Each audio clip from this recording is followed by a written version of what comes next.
Welcome to episode 26 of the Empowering Ability Podcast.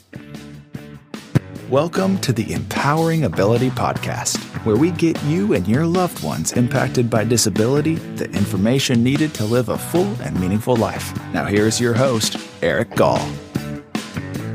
Hey folks, excited to welcome back Janet Klees to the podcast for round 2.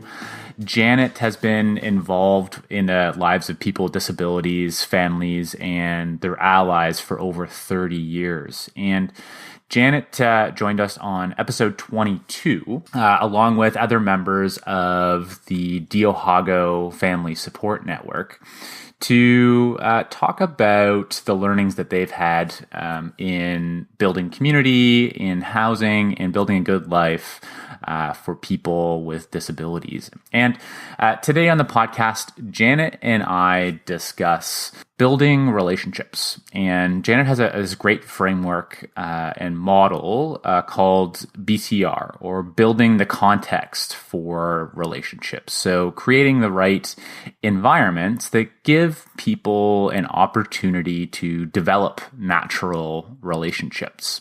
So super fascinating. Love this topic, love this content, and I think you're really going to get a lot out of it. Janet also is the executive director for the Durham Association for Family Respite Services. And Janet starts off by telling us a little bit about DAFers, and she tells us, why they're different, the approach that they take, and the support that they're providing to families. And we also get into talking about biomedical methods and support and research, which is seems like it's fairly new, but also seems to me like it's a little bit of common sense. But super interesting topic, and we'll give you a bit of an overview and a taste and some exposure to that. And a couple of resources where you can start to look into that further. So here's Janet. Hey, Janet, welcome to the podcast. Thanks for taking the time to chat with me today. Great. Well, thanks for coming over, and I'm looking forward to a good conversation. Yeah, excellent. Me too. So we've got Janet Klees on the podcast today, the Executive Director of Durham Association for Family and Respite Services. So, Janet, I would love maybe if you could just talk to our audience a little bit about what you do and some of the methodologies that you really stand behind and teach families. Sure. So the Durham Association for Family Respite Services is about to go through a name change. We've just going through the legal process, and we will soon be officially the Durham Association for Family Resources and Support. And that's just much more accurate description of who we are. We are a family support and resource organization, and we really do partner with families to help their family member to have a good life in community. And what that means is we don't offer typical programs or services that do things for people. We don't invite people to a day program and support them in the daytime that way. We don't offer grouped living or even apartment living as an option that we provide to families. Rather, we talk to families about what's important to them and help them create that one person at a time. And so we really are always looking to partner with families who want to be actively engaged in the lives of their sons and daughters. And I have to say that for some families, that's a little bit of a process. They come because they hear something that's intriguing. We're doing something interesting about housing, or we are doing something interesting about using people's passport dollars. And what they really are thinking when they first arrive is, can I pay you to do that for me? And the answer would be no. But what is it you have in mind? What's important? And what supports do you need to be able to get that thing done or to pull that off? And so often families realize that even though we aren't going to do something for them, that they are very happy to kind of be at the steering wheel and take the control and develop the lifestyle arrangements, as long as there's an organization that can give them some very, very practical supports along the way. So that's what we try to do. This organization has been around for about 35 years, and it was a family-to-family respite organization in the very beginning. And then over time, it really started to think about what would be even better for people than respite, is having a good life where people naturally have the breaks from one another that we all need, right?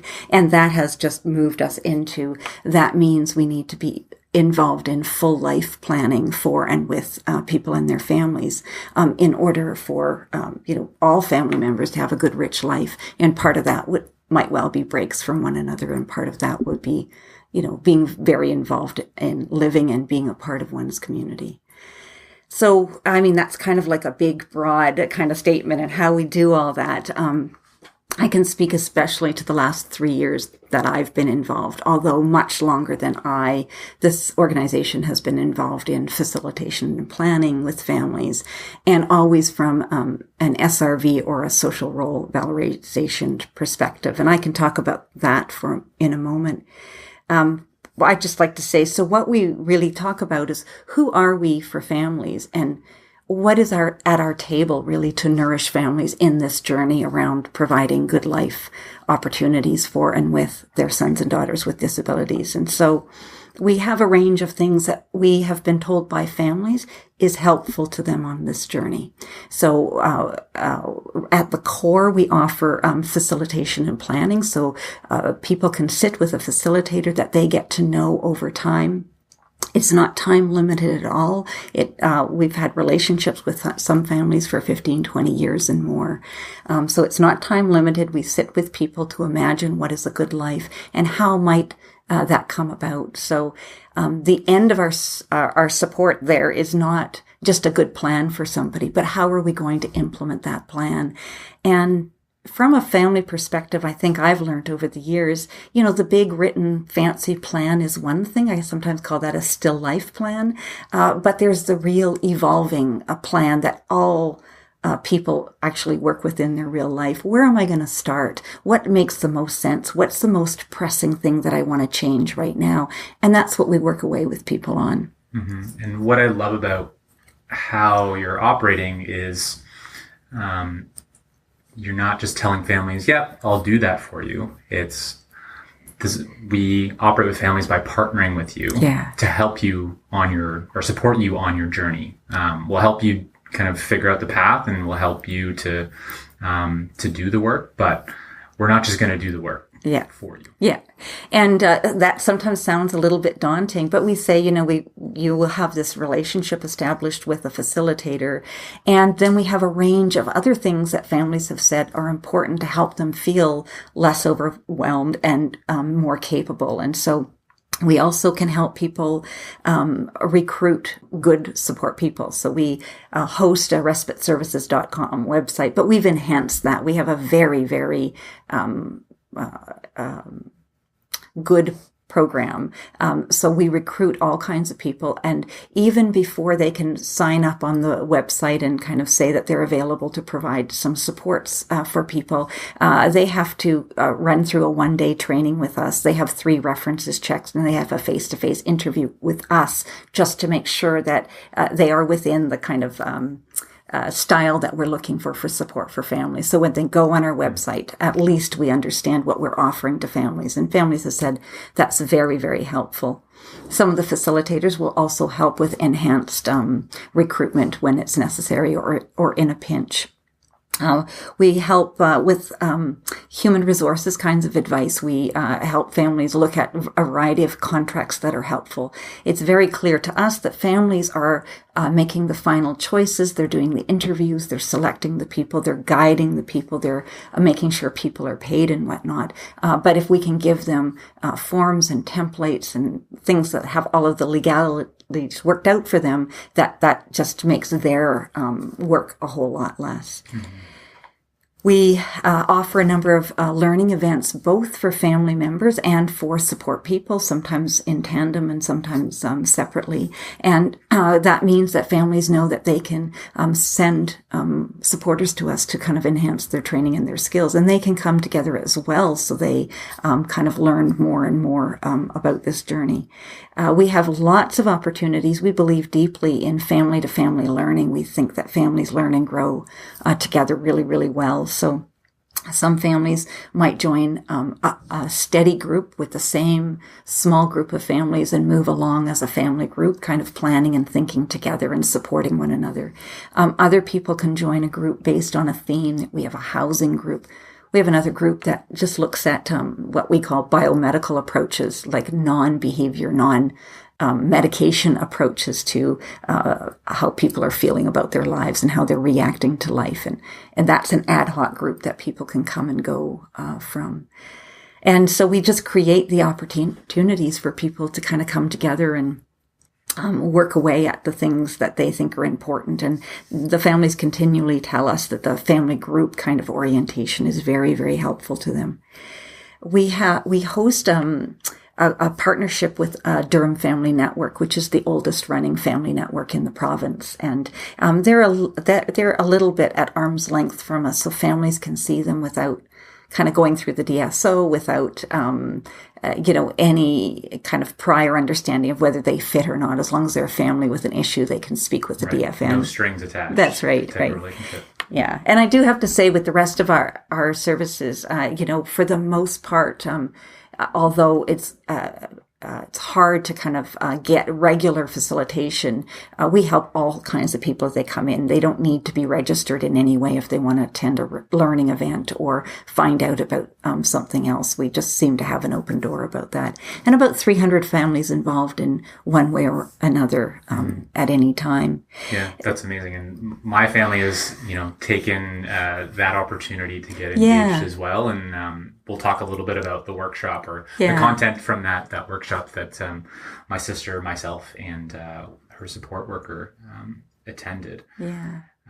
And you came in from out of region, and we have a number of people coming in from out of region for a number of things. We're kind of the Durham Association, but we're not closed to other people. And we would love for this kind of support to be available in other regions. And in some other places, there's something like this, but many areas there's not. So we just kind of say to people, if you can get to us, kind of come on in. But I do want to, there's a few other things that we offer that I think are really, really helpful. One is we offer help with brokering and financial supports, budget supports in various ways. And so we just understand that different families have different comfort levels with managing the money, paying supporters and whatnot. And we flow money for almost 200 families in one way or the other. And we might do that by holding the money for families and giving them every month 1/12 of their money. We might do that by holding the money for them, and the families sign off on invoices provided by their workers, send them to us, and on behalf of the families, we pay them. So we hold the money. So often families say, I really don't want a bank account with $10,000 or $15,000 or more dollars there to manage. And we have no problem with that. Mm-hmm. So it's very flexible, supportive arrangements that are non-intrusive. And yet at no time do we think that we're the employers or the employers of record. We're simply doing it through signed agreement on behalf of families. So, right. So you're acting kind of as like the banker or the accountant. That's right. But they're always in the driver's seat. They're telling us how much to pay, when to pay, who to pay, what to pay for.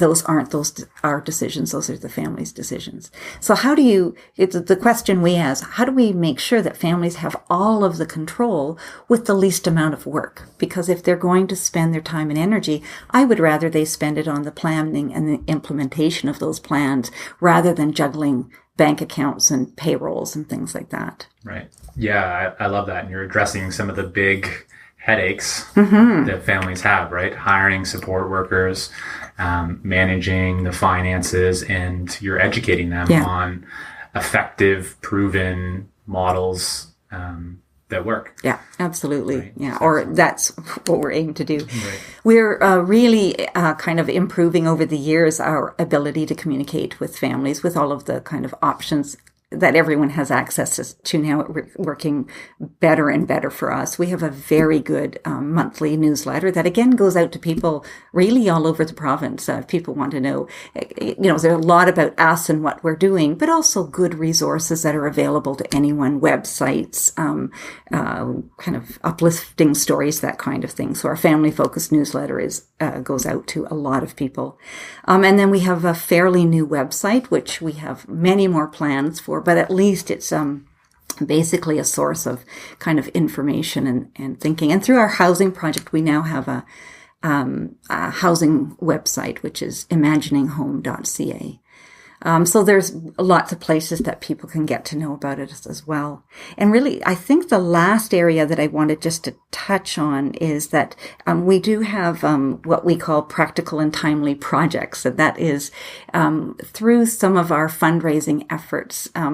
When we do have money available, I really like to think that we can put them into projects that are meaningful for families. So we do these short-term projects that turn into longer-term if they're effective, but they're easy to cut off if they don't kind of meet what we wanted them to do. So right now, for example, we're running one project which is called interest-based recruitment. And separate from our general recruitment for supporters, this is simply doing some low-level recruitment based on what people are interested in. So we'd look for people who are interested in the environment or who are interested in dogs or hockey. We recruit non-qualified people just to meet the person, get to know them, and bridge them into that community of interest. So that's a little project that's been running a little over a year, really, really impactful in people's lives. Awesome. And that ties into helping people to build relationships around their interests, which we're going to talk a little bit more about. But I love that. Yeah. And so what might well happen is that people will, in their facilitation and planning, kind of get a sense of who the person is and what they're interested in. And then we want people to kind of, how do you enter into the world of music, or how do you enter into the world of art? And sometimes a paid support person whose kind of identity is support person isn't the best person to do that. And we found that sometimes if you can find a musician or an artist, and they have a tiny paid role, but they have this idea that what they could do is invite the person to the places that they're entirely comfortable at. Good things can happen. So that project, I still think it's in development. It's about a year and a half in, but we're continuing with that one. We have another one around mindfulness that is giving us beautiful results. And that was, we started with the very youngest families. We found some very, very distressed families, and it was around a number of things, including some of the impacts of their sons and daughters with disability. And while things were getting sorted out, we were just trying to think, how can we be helpful to this family? How can we calm things down and keep things together? And we had done some work and learning with Peter Marks and his approaches around conscious care and support, and thought if we could bring a mindful practitioner right into the family home for a few sessions, maybe we could be helpful to a family while they sort out other interventions or treatments or ideas or whatever. And it's been very, very effective. So a mindful practitioner, a beautiful young woman, goes into the family home they give permission for that, and teaches the whole family how to breathe and how to kind of be in the moment and kind of put the stresses aside for the moment. And it has given people immense capacity to kind of continue on the journey. She now goes into homes of families with older sons and daughters as well, and sometimes siblings, and has done some just really, really good solid work. And again, the feedback from the families is what I'm looking to. Is this helpful to you? And families are saying absolutely. And often it's a short-term thing, 2 or 3 months or so, sometimes bi-weekly, every other week visit, sometimes weekly. And so the idea this isn't forever, but how do we give families some skills to kind of be in the moment while they go through a rough patch? Mm-hmm. So one of the things that I really appreciate about the approach that you're taking is you're operating as really a very entrepreneurial, I'll call it, organization. Yeah. You're taking, the funds or the resources that you have, testing. We think this is what the problem is. Mm-hmm. We think this is a solution that's going to solve the problem. Let's test it, and then let's get feedback from the family. How is this working? What could we iterate? Yeah.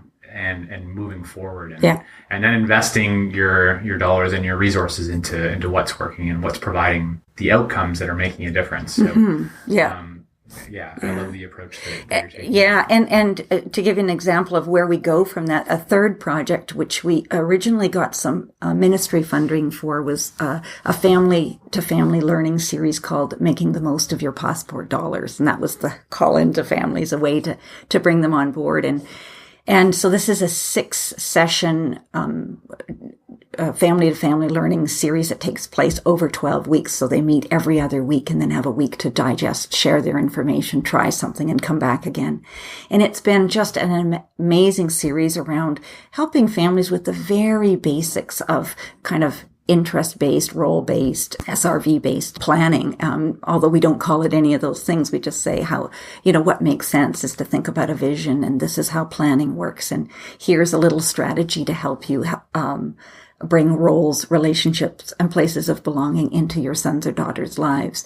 And here's some thinking about the power of a positive introduction. And here's some thinking about the role of the supporter. And then if you wrap it all together, where will this best happen, right? So it's a little series. We actually have done pre and post interviews, follow-up interviews, looked at the changes in attitudes and actions over time. And it is extremely powerful. When the ministry funding ended, we used some of this practical and timely project funds to fund it for a little bit longer.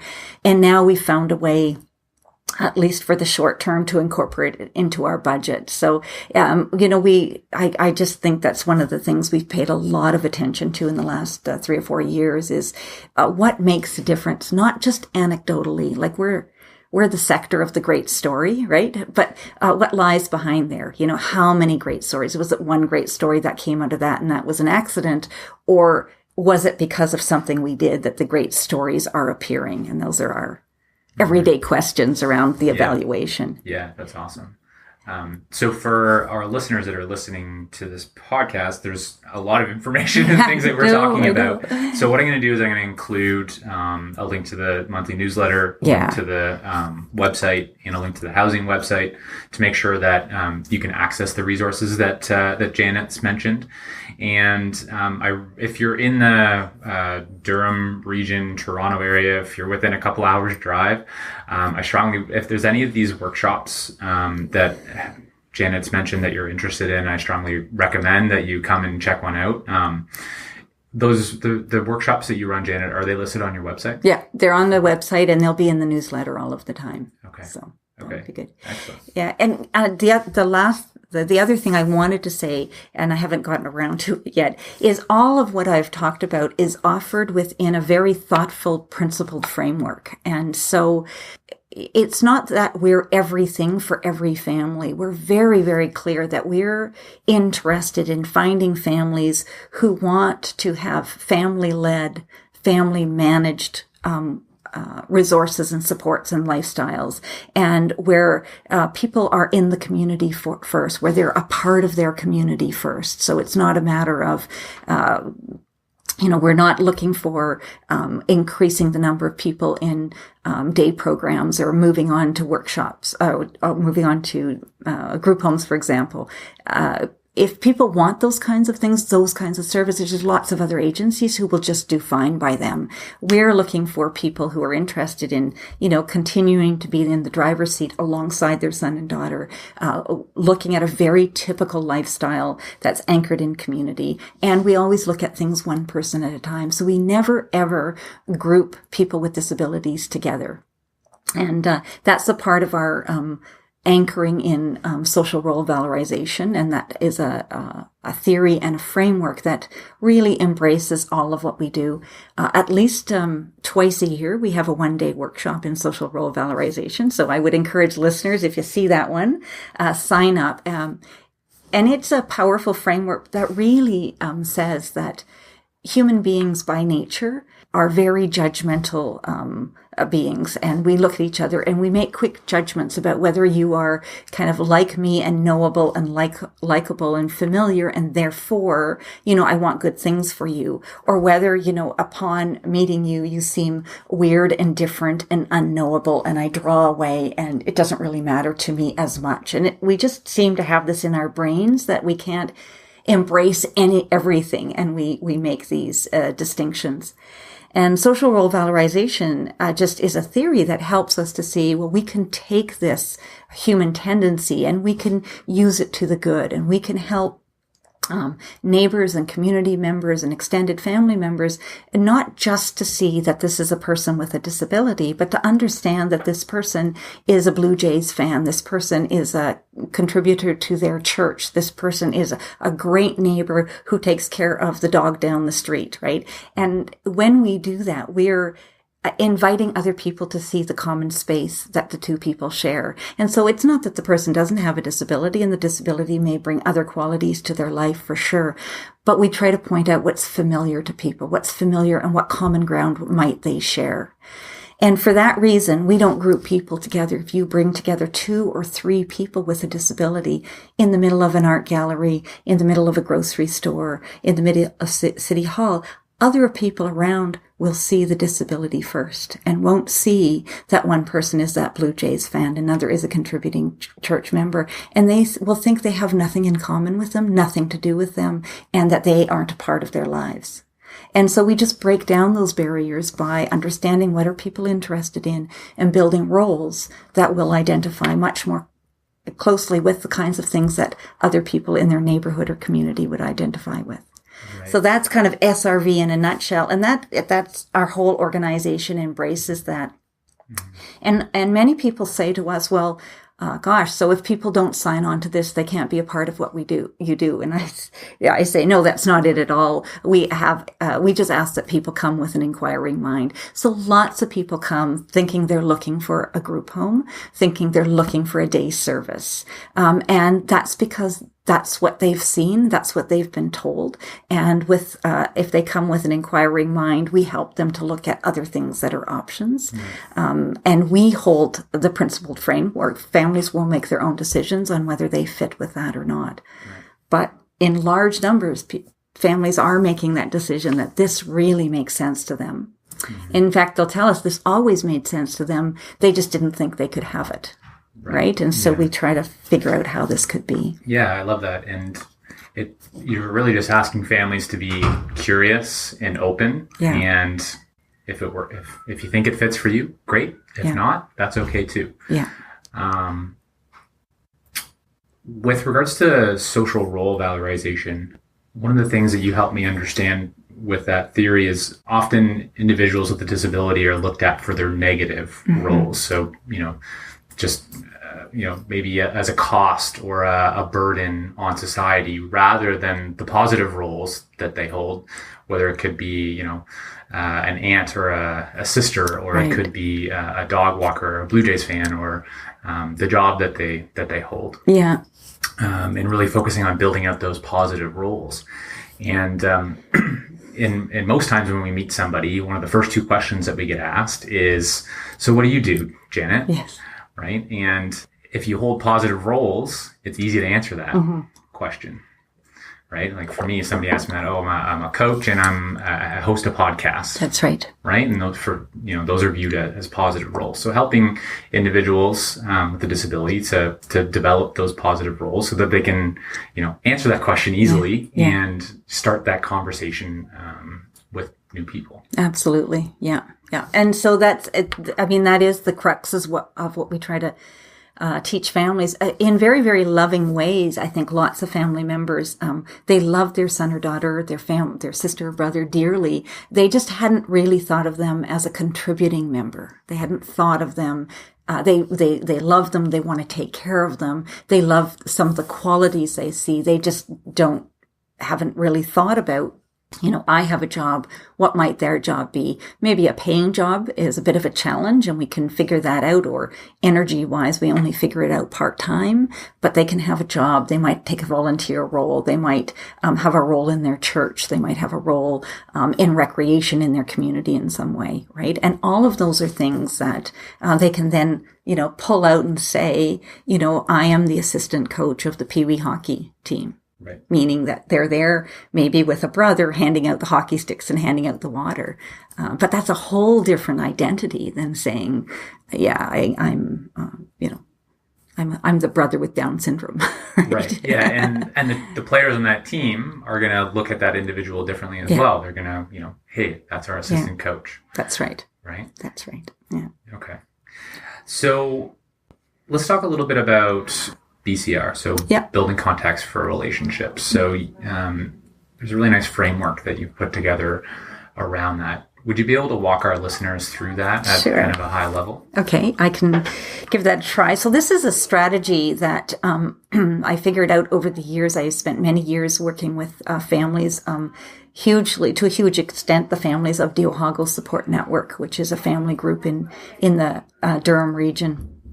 And over time, we were looking at how do we help people take on positive roles and identities in their lives.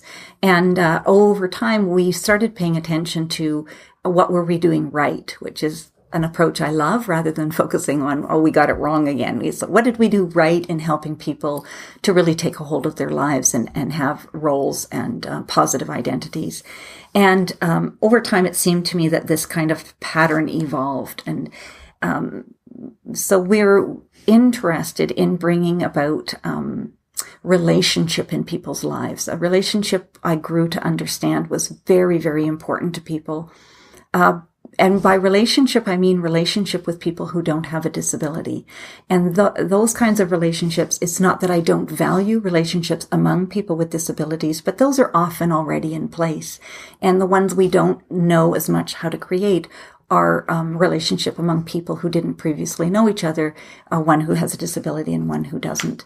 And those relationships bring to the life of the person with a disability, a real stretching of opportunity and trying something new and different, like some of our friends stretch us. And the other thing is they bring a level of safeguarding. When the chips are down, these are the people who will stand up, who will be there, who will speak up for you. And parents are very, very clear about the need for this in the lives of their sons and daughters. And at the same time, that there is not nearly as much of that kind of relationship in their life as they wanted. So we set about, the families of Deohaeko and I, about what could we do about this. And over time, we realized that this kind of strategy made a huge difference. It helped people to create positive roles in their lives. And in those roles, the role is almost like a glue. In the role, you end up meeting other people, and those people, because they see you in a positive way, end up being open to a different kind of relationship in your life. And so what we know is there's a little strategy that has 4 pieces to it, and I call this building a context for relationship. And building a context for relationship says that we can create situations where relationship is more likely to arise.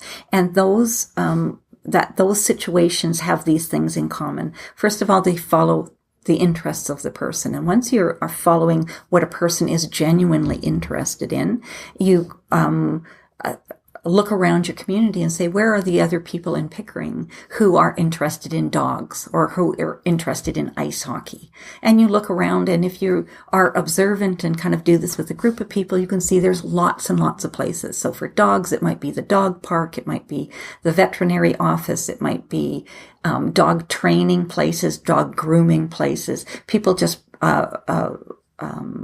walking their dogs in the neighborhood.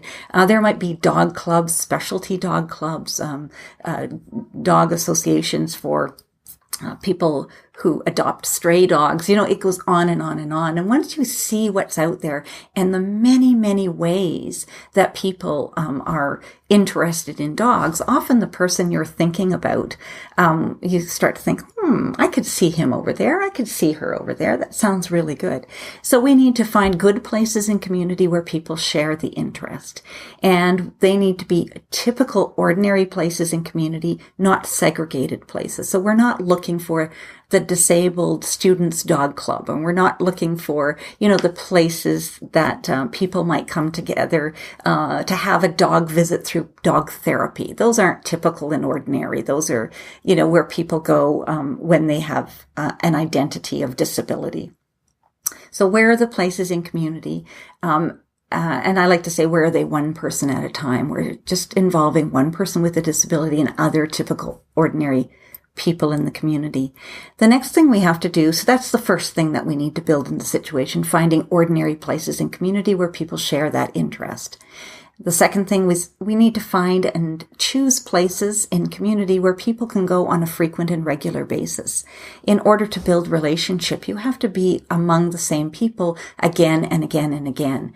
And often, with the one-to-one support available to people, we see people kind of flitting around their communities, one day doing this, another day doing that, another day doing something completely different. They're often being entertained by their supporters rather than supported to enter into relationship. And so we ask people to just, pick one place. So if you're interested in dogs, you might pick the dog park, and you might go there on a really regular basis, hopefully with a dog, and get to know some of the people there and start, talking about your dogs, walking your dogs. You might join one of the dog breed clubs around. Maybe there is a club for Labrador retrievers, and I know there's a rescue Labrador retriever. Not everyone even has a dog, but they have roles where they help that club to advertise, look for other people who want to adopt Lab retrievers. They might babysit them for a while, those kinds of things. So you want places where people can go on a frequent basis, where they're encountering the same people again and again, and that's a better basis for relationship than just sporadically being around the community. Thirdly, you want people to have a role in those places in community. So often people are just spectators, they're just observers. And I get people to think about things like a local music festival. And so often, if people with disabilities go to the music festival, they're simply spectators. But if you look around a music festival, there are often 100, 150 other roles that people are taking on, volunteer roles, where they are engaged in the festival in a much, much deeper way. So they could be giving out programs at the gate. They could be, moving the cords around for the musicians. They could be, the one I go to, someone drives the golf cart with the important musicians in the back. Well, you could be an assistant to the golf cart driver, right? You could be handing out free samples. You could be filling water bottles. There's hundreds of roles. And by helping people take a deeper, more identifiable, purposeful role, the person has a different identity and people can get to know them. That group of volunteers at a music festival often gets together before the festival begins. They get some training.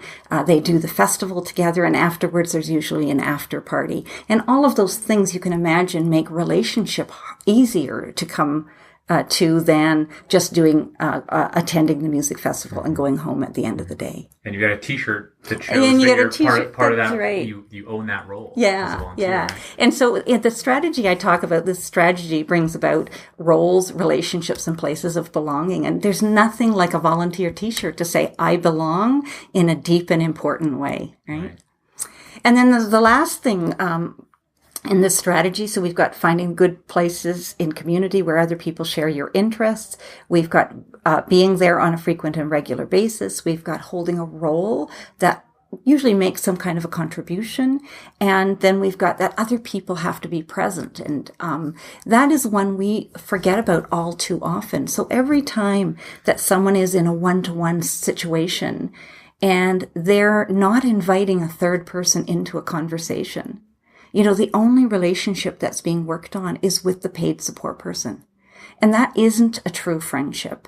And that was probably a relationship that will probably end. So it's a huge investment of time and money and energy into a relationship that isn't going to bridge you into the rest of community.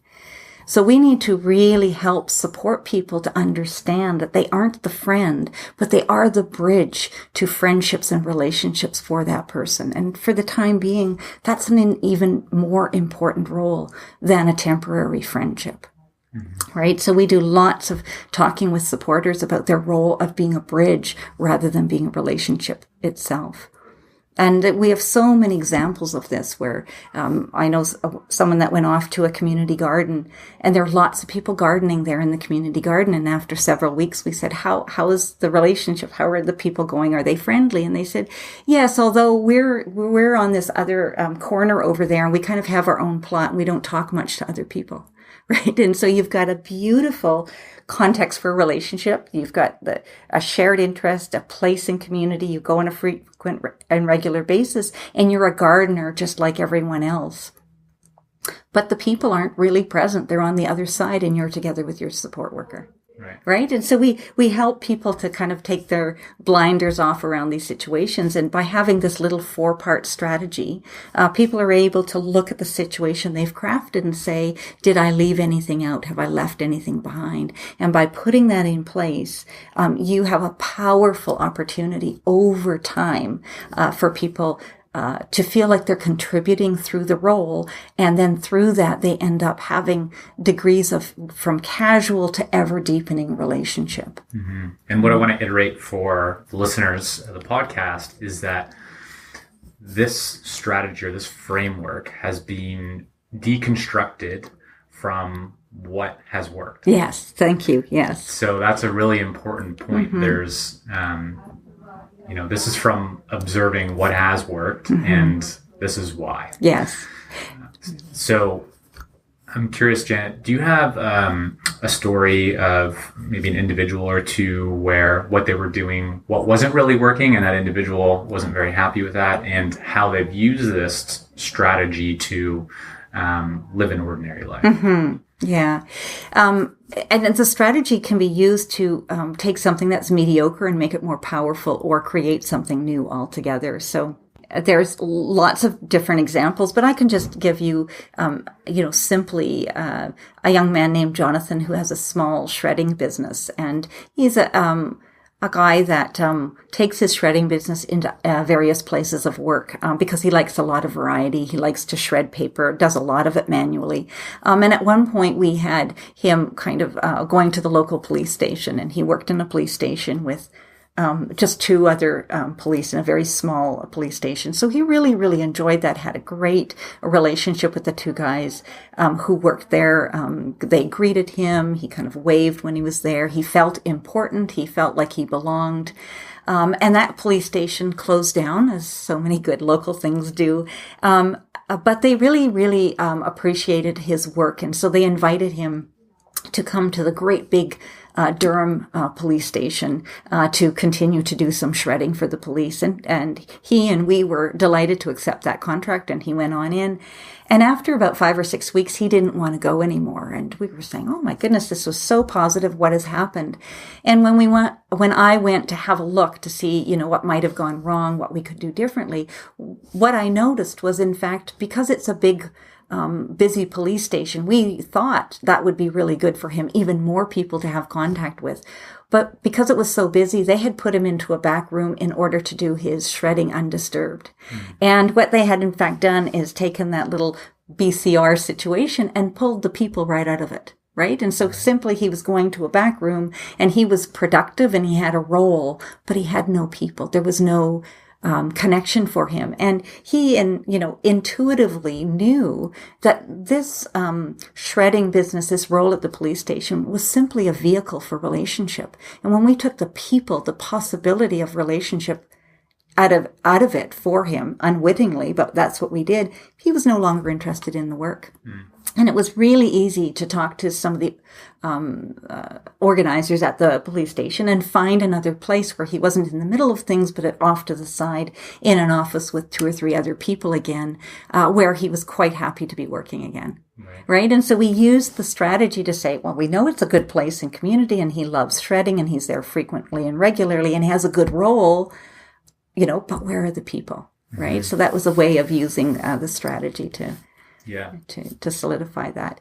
And the other way is just if you start with somebody's interest, so I'm thinking of John, different guy, John, who was really interested in hockey. And he was, a strong athletic kind of guy. And we thought, well, he could play hockey, he could watch hockey, he could be involved with hockey, but he was also of a working age. And we thought, well, maybe he'd like to be employed in the world of hockey. And sure enough, he was a little bit interested in that. And we helped him to get a job at the Pickering Rec Center. And so he worked he now has 2 jobs in 2 ice hockey arenas. And so that was just following his interest and understanding that if he's interested in that, probably working around other people who are quite interested in, doing maintenance in a hockey kind of venue. And he has a great imagination, and we know that he's there, cleaning the floors or arranging the bleachers and doing the things he needs to do, thinking of the games that he's been to, the games he's going to go to, and, at break time chatting with the guys about statistics and whatnot.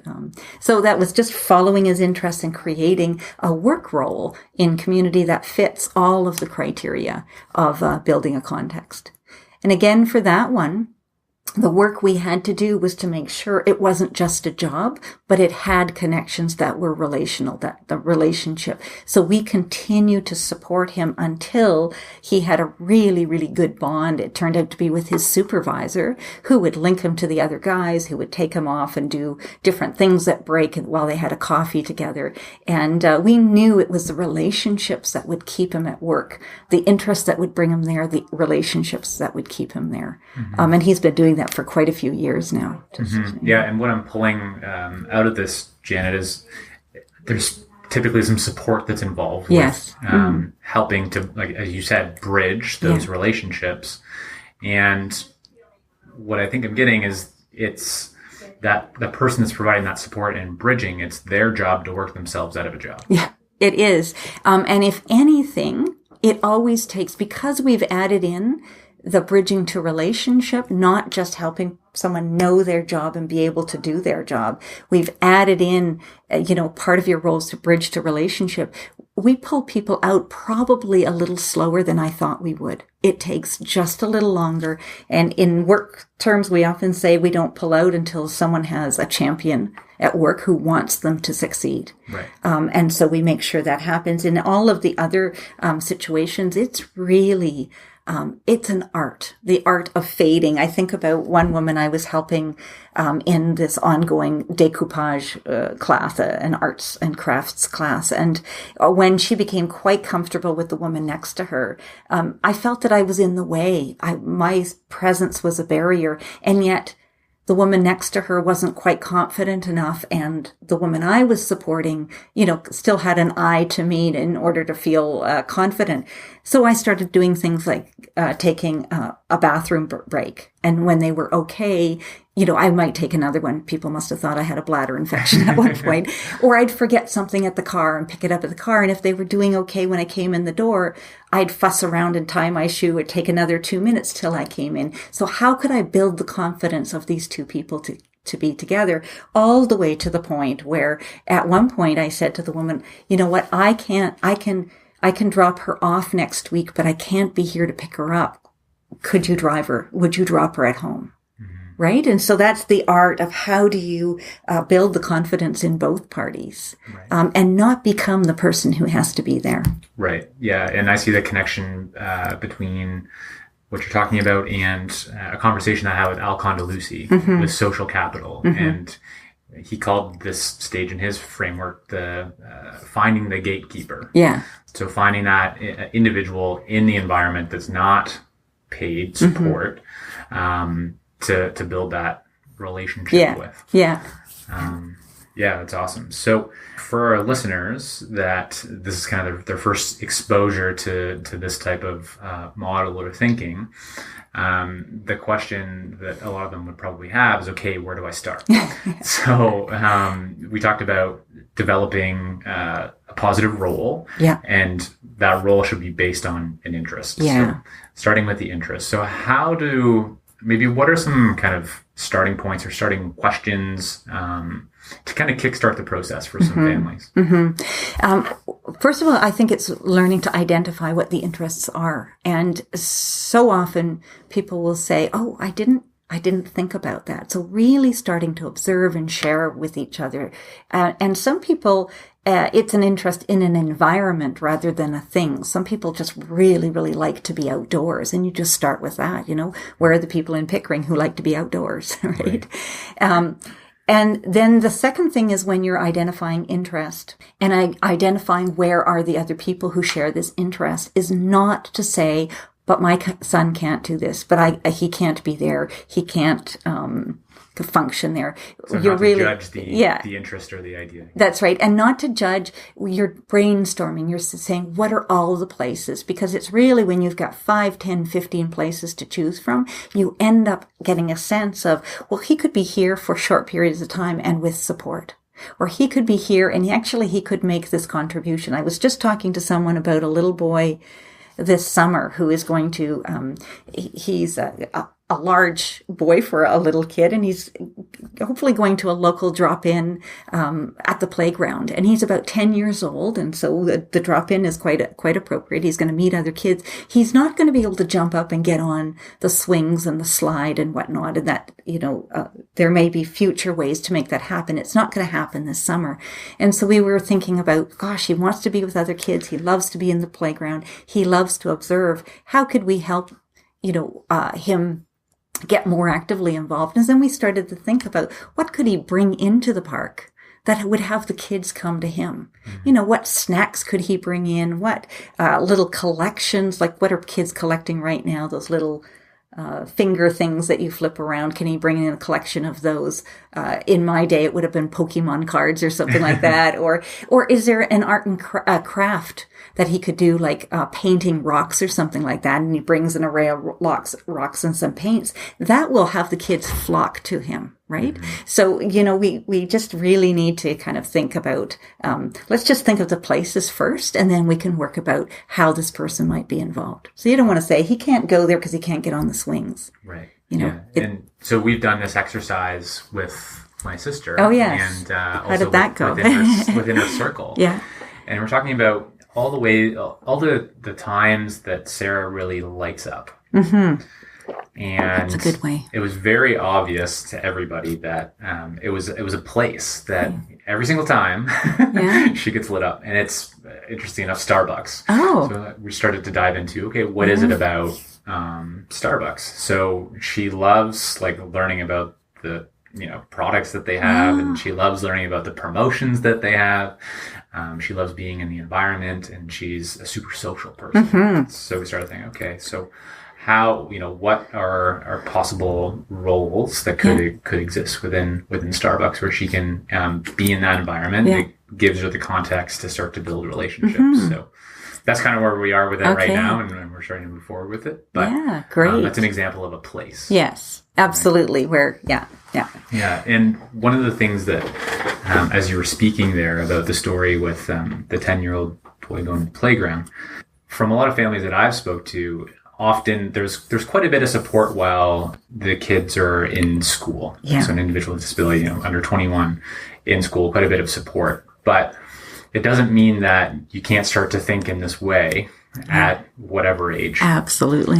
Right. So that was something that kind of just clicked for me that I thought was important to bring out. Yeah. And certainly, it's really worthwhile. If you're in a school and it's a half-decent school and you've got a good teacher or principal to work with, you might think about what are all of the things that a grade 2 student might be involved in? What are the clubs? What are the little chores and responsibilities, bringing the attendance sheet down to the office, helping design the bulletin board, clean? How do we make sure that your grade 2 student also has those opportunities? How do they get to be a full grade 2 student? How do they get to make a contribution, right? So that's really important. And then I really have worked, I love this, when kids are 16, 17, and certainly when they're, by the time they're 19, 20, I really encourage at 19 and 20 parents to be thinking about taking first a half a day and then a full day out of the school week to help people take a role in their community. And this greatly helps the transition into adult life when school suddenly ends. That sudden ending is so hard on the people themselves and certainly on their families. And so why not transition? Why don't we take the year before and say, on Fridays, this young woman is totally interested in Starbucks and barista skills and everything. Let's help her explore that and maybe come up with a promotional role around Starbucks that takes place, that she has to go in and get the materials and decide on the route she's going to take on a Friday morning, and is helped with paid support to go and do that. And then by noon, maybe by noon she has lunch with one of the Starbucks workers, and then by afternoon she's back to school. Right. And when that's really, really well and good, chances are she's not going to want to go back to school. So you fill in the afternoon with a different role. Right? And you give everyone a chance at, actually, this isn't so difficult. She's not going to need a day program when she graduates from high school. What she's going to need is a life. And a part of that life might be being an assistant barista or a promotional person for Starbucks, right? So and we have people doing that all of the time, often through our family series, right? And they begin just with a half day, and then they gravitate to a day. And by the time they're doing 2 days, and you've got to find the right support people, and you have to do it over time. It may not be fast, but it's deeply satisfying, and it gets you on the path, and so sometimes people think, they feel judged because their son or daughter is in a day program, and they say, you're not going to like what I'm doing at all. And I'm saying, I have no judgment on how you need to kind of put things in place to make your family work. I'm saying, for the sake of your son or daughter, here's something fun. Do you want to give this a try? And so again, people are open and curious. And through our series, we've had a number of people now begin to take a half day, a full day, 2 days, and then no day program at all. They've got their passports funding. They might have some other bits of funding, and they put it together. And they find out that actually their son or daughter might not need 5 hours a day of school time support, but they could be dropped off at lunchtime, have an hour at home for lunch or after lunch on their own before something in the afternoon starts. So they might not need, that full funding that they thought they did. Yeah. So that's all times to try it out when you've got some familiarity in place and trying something different. Right. It makes sense. And going back to the school example, taking a day or 2 days or half a day, whatever that is, to start to explore interest and build a role, that's pretty ordinary. Yeah. Like, people and kids that don't have a disability do that type of Absolutely. And I've known not too many, but a few co-op teachers that are also prepared to help students at 19 and 20 take on a co-op job that isn't tied to the school. So perhaps the families have found the job, the school might, make sure it's okay for them, put the support in place during school, and when school ends, the family takes over the support for that job. But what it means is that person has continuity from school time to adult life. They don't have to lose everything all at once. Yeah. Fantastic. So I hope that gives the listeners some ideas to try out this model and to get started with it if that's something of interest, if as they've been listening and they're curious about it. So one of the workshops or groups that you mentioned earlier that I'd love just to explore a little bit was around biomedical. Okay. So can you just tell us a little bit more about that? So we felt that families might want to, and they have told us they are very interested in coming together and thinking about their sons and daughters in terms of supporting them to have the best life possible using non-medicinal, non-medical, and non-behavior management interventions. That it's not that those things are never on the table, but maybe they would be better serving for the individual if other things were taken care of first. So what we do is we kind of try to look at the whole person, and we've done lots of studying. So we have a book list that we follow that we've developed, and we bring in people to talk to us from time to time. And we're just studying, we're learning together. So one of the things we've learned about is the impact of diet. Particularly, it seems to be for people who have autism, but not solely. There's lots of other people with epilepsy have benefited. And so families are at different stages of trying dietary kinds of approaches. And so families who have tried it will talk to other families and say, when I took gluten out of the diet, when I took dairy out of the diet, you wouldn't believe the difference in A, B, or C. So people are really interested in that. So we had a naturopath and a nutritionist come in and talk about how to do that safely. We had some reading around that.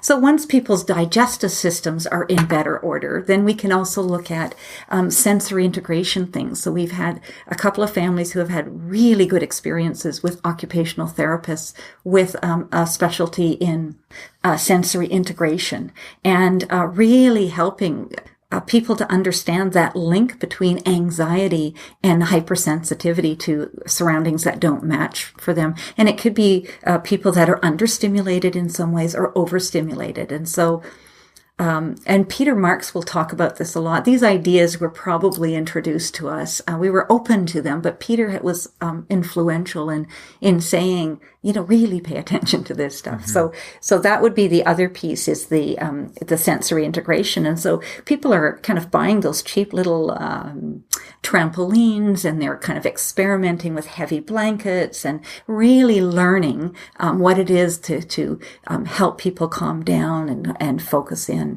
We've dealt with kind of mindfulness, and how do we bring mindfulness ideas and practice to our sons and daughters with disability. And that mindfulness practitioner we're using in our project has come and helped us be thoughtful about that. And we've had other parents come in.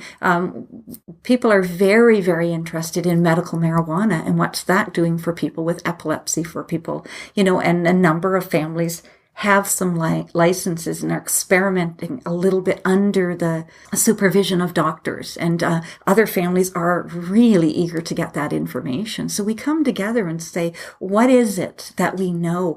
And so once people's digestive systems are in order, we do a better job at kind of managing their kind of sensory diet needs. We understand about the importance of mindfulness, not just for the person with a disability, but the people around them need to be calm and in the moment when they're supporting. When we get that all in order, maybe there still is need for a little bit of medication. Maybe there still is need for some behavioral approaches. And the only reason I say that is sometimes it helps all of the support people be on the same page. So it's not for the person with the disability, but it's for the team, right? And so they're much smaller amounts, and they don't kind of dominate the person's life. So I'm not saying never to those things, but maybe there's more important things for us to address first. Right. So it's a group that talks about those things, learns together, reads together.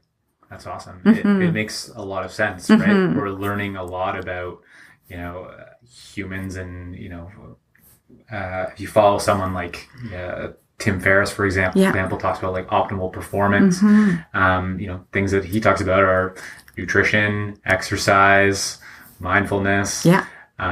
So why wouldn't we think about all those same things applying to an individual with disability? They're still people, so think about it in the same. And same way, right? A lot of what we're reading, and Peter was helpful for us to understand this, that many people that we're supporting who have autism, epilepsy, and other kinds of conditions are the sons and daughters of parents who have lots of allergies, lots of sensitivity to the environment. And so what our reading has shown us is if a baby is born just a little bit more sensitive because their parent sensitivities and the in-womb sensitivities, and they're born in a world that is more polluted than it ever was. And they're given vaccines, not that vaccines are, the silver bullet problem, but if a hypersensitive baby reacting to its environment is given, what I heard from 1992 on, twice the amount of, vaccination material than babies prior to that. Some of these children might just react in really, really significant ways. And one of the reactions might be, this hypersensitivity, and also digestive systems that don't work. Mm-hmm. So if you get kids and then young people who are constantly in distress and pain and not quite at their best self, and their mind is fuzzy, and then you're applying behavior management strategies or discipline strategies, and you want them to calm down and the whole right, and you're adding in medication or drugs, you're adding to that whole cocktail of what's absolutely going on. So can we calm things down? Can we start at a biological end, which makes really a lot of sense to me? And there's ways of saying we tried this and that wasn't the issue, so we're going back to typical eating or whatever, but there's ways to give it an honest go. We talk a lot about how do you convince your kids to do that. What are the tricks and reasons and ways? But increasingly, we also have parents that say, with sons and daughters with significant disabilities, that are saying, I said to my son, when you eat this, you get sick. So we're not going to eat it. That there is increasing. You repeat that and go through it. People understand things when it's offered by people that they trust in genuine relationship. Or, as a coach, what comes to mind for me is, how do you feel after you eat this? Right? Yeah. And getting that out of the individual rather than telling them. There's a place for both. Yeah, absolutely. So, for someone listening to this, it's like, okay, I'm interested in exploring this more. Yeah. One thing that comes to mind is chatting with a naturopath. Yeah. Is that? Yeah. And obviously there's, you've got the group that's exploring this. Do you have any thoughts on how a family could start to look at this type of an approach? Yeah. So Peter Marks on his website will have some ideas on this as well. And certainly there are naturopaths, although they're not all equal. So you have to really kind of, you need to have ones that have experience in some autism and developmental disability. So they should automatically know that there are kind of things that they need to look into. If Peter Marks is doing any of his workshops in various parts of the province, people should just leap onto those. Again, we tend to have him out this way about once a year. And if people see him on our newsletter, they're quite free to sign up. Our biomedical group, there's a group that physically meets, but there's a larger group that reads and shares some of the information. So if people have an interest, I can share our book list, for example, and some of the other stuff that we kind of look about. I mean, I think the value really is in the conversation, but if people, I think we've got a pretty responsible list of books, is what I'm saying. Is it's not hugely radical. It's really kind of measured, and it's not going to put people in danger. But it's highly effective for great things to think through. Okay, great. We'll include that list with the show notes so people can access that. That'd be great. So that's our show for today, and a big thank you going out to Janet Klees, and very grateful for Janet to share her lessons and the insights that she has deconstructed over the years from her experience with working with families with disabilities. And I hope this gives you some ideas and a starting place, or even just helps you think a little bit differently about the opportunities available for people with disabilities. Could be your son or your daughter or someone that you support, or your brother or sister, or even yourself. I hope that you think about using the 4-step or 4-stage model with BCR, building context for relationships, that Janet explained for us. She also gave us a good starting point, so we can get off the starting blocks with this. And I've included lots of links and resources in the show notes of this podcast and also in the blog. So if you're looking to reference more material, you can definitely check out the show notes or the blog. As well, I've also linked to some more information on the biomedical stuff that Janet and I talked about, and Peter Marks' website, Conscious Care. So go ahead and check those things out. Also, if you want to hear more about the stories of people that have used this model around building context for relationships, I recommend that you check out some of Janet's books. So there's 3 books that I'd recommend. We Come Bearing Gifts is the title of the first one. The second one, Our Presence Has Roots. And the third one, Deohaeko Decades. So Janet shares lots of rich stories about folks of lives that she's been involved with, and she's definitely employed or helped to teach this model to these individuals and these families to help them build the life that they want to build, and many natural relationships. So go ahead and check those out. I've linked to those as well. And if housing is something that you're working on, feel free to go to the website and get the free download on creating your home. So there's this great workbook that's going to help guide you through creating your vision and starting to implement your vision for what your home looks like. So go on over to the website. It's empoweringability.org. And I think you'll get a lot of value out of that. I'd like to thank all of our listeners that have left us a review on iTunes. Your reviews help me understand what I'm doing well, what I can improve on the podcast, what you want to hear. So it's great feedback that you're providing, so please continue to do so. Also, by leaving a 5-star review, it helps other people find the podcast. So thanks so much for those reviews and keep them coming. And next week on the podcast, we have Jeff Dobbin, Executive Director of Partners for Planning in Toronto. And Partners for Planning is an awesome resource for families, individuals, and supporters looking for information around building a good, full life in community. And they host many resources, one of the main ones being about 40 webinars per year that are available to everybody. So Jeff and I talk about the resources that are available through P4P and the online platform. Jeff also shares some of the building blocks that they recommend that families think about for creating a full life for the family and for the individual with a disability. Some great insights there from Jeff, and we explain the resource and how you can use it and how you can benefit. So great conversation with Jeff next week. Looking forward to sharing that with you. And as always, thanks so much for listening, and we'll see you next week. Thanks for listening to today's podcast. Visit us at empoweringability.org for more podcasts and resources to help you and your loved ones impacted by disability build a full and meaningful life.